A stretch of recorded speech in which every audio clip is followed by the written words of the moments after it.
আসসালামু আলাইকুম। ১ বছর বয়স হওয়া আগ পর্যন্ত বাচ্চাদের যে ৩ টি খাবার একদমই দেওয়া যাবে না, সেগুলো হলো ১. গরুর দুধ, ২. চিনি, ৩. লবণ। আমরা বাচ্চাদের ৬ মাস বয়স হওয়ার পরপরই পরিপূরক খাবার হিসেবে বেশ কিছু খাবার দেয়ার চেষ্টা করি। তাদের মধ্যে বেশিরভাগ লোকজন চেষ্টা করে তাদের বাচ্চাদের বুকের দুধের সাথে গরুর দুধ খাওয়ানোর। কিন্তু এই জিনিসটা একদমই করা যাবে না। এট লিস্ট যতক্ষণ না পর্যন্ত তাদের ১ বছর সময় বয়স হচ্ছে।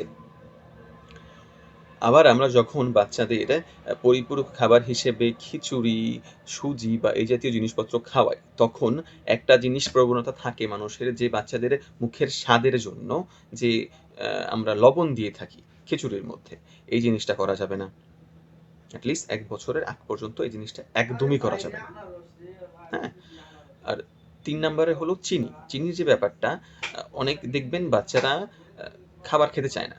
তাদের কি করে সুজি খাওয়ানো হয়। সুজির সাথে কি করা হয়? বাচ্চাদের চিনি দেওয়া হয়। যে বাচ্চারা শুধু কিভাবে খাবে? চিনি দিলে তাদের স্বাদটা একটু বাড়বে, খাওয়াই।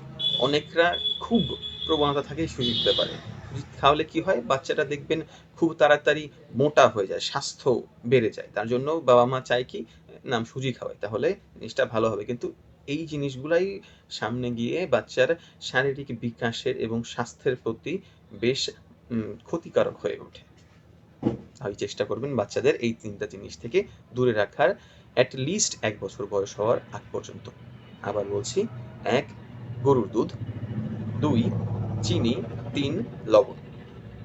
ভালো থাকবেন, সুস্থ থাকবেন।